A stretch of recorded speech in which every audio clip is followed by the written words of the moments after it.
Hello, everybody. I'm Pat.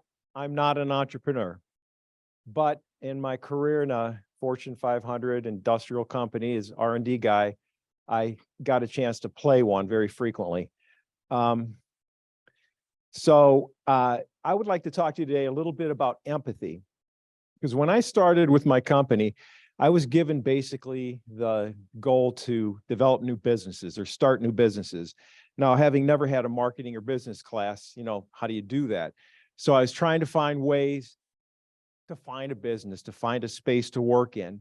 And one of the tools that I came across was the tool of empathy, which is basically in the entrepreneurial world, the ability to put yourself in somebody else's shoes. In my case, I was looking at customers in different verticals and trying to understand how they saw the world, what their problems were, what their pain points were. That was my working definition of empathy.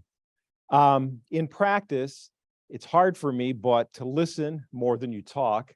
So you get to develop that skill, asking questions, especially open-ended questions, to let the person that you're talking to, the potential customer, talk to you about what they see, not about what your interpretation of it is. Literally, I'll get to this later, doing their job so that you can really understand what they go through every day and seeking to understand their pain points that way, because from pain points come potential solutions. The power of this approach for me was a deeper understanding of my customers and what their needs were, translating what those pains were into potential product solutions or business solutions, creating better products or services that way. As a sideline, as a benefit, you get to develop a deeper relationship with your customer. They are your friends. They are the people that you depend on. They depend on you. It's a good dynamic. It's also a way within your own team or organization, as you develop this skill, and honestly, everybody needs to develop it, or I needed to develop it. I don't know that it's inborn necessarily. It's a way to strengthen the internal dynamics of a team and engagement with your employees. Examples from my own experience. Initially, when we would go out to look at a new area, we would provide surveys and try to discover new needs that way. We had very limited success over years. We kept doing it, and we had limited success.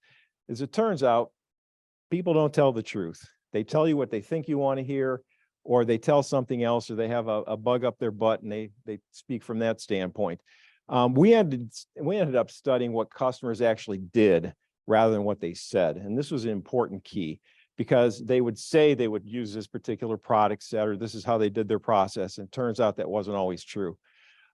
There's many examples in my career of developing businesses this way. I'm just going to go to the top one because it's the most obscure. At one point, I worked in the automotive industry vertical for my business. And I embedded myself. I talked my way into a body shop, a repair shop for cars. And I sat there for 6 weeks, and then I extended it for another couple weeks. Every day, first thing I did, I'd go up there, I would bring in donuts so that they wouldn't hate me, and eventually become a fly in the wall, and you start to watch what they do, and eventually they start to rope you into doing their work for you or for them. And at that point, I noticed that one particular part of this body shop, the paint shop, was the worst, darkest, ugliest, dirtiest place in the world. Nobody thought it was a problem, but you saw them struggle every day. It turns out that was also a choke point in their whole process. That actually dictated their productivity and their profit margin. But it was the worst place in the shop. By doing that, by living that, I saw that that was a problem. And then with a lot of experts around the company, we came up with a variety of solutions and finally settled on one. And it turned into a business that just was a bottle rocket. It came out of nowhere. So it's an example of how you can put yourself in somebody else's shoes, literally do their job, and find out how they do it. And by doing so, you can have insights and develop a lot of customer loyalty and some interesting product ideas. So that's all I have. I'll be around if anybody wants to talk to me. Take care, and thank you.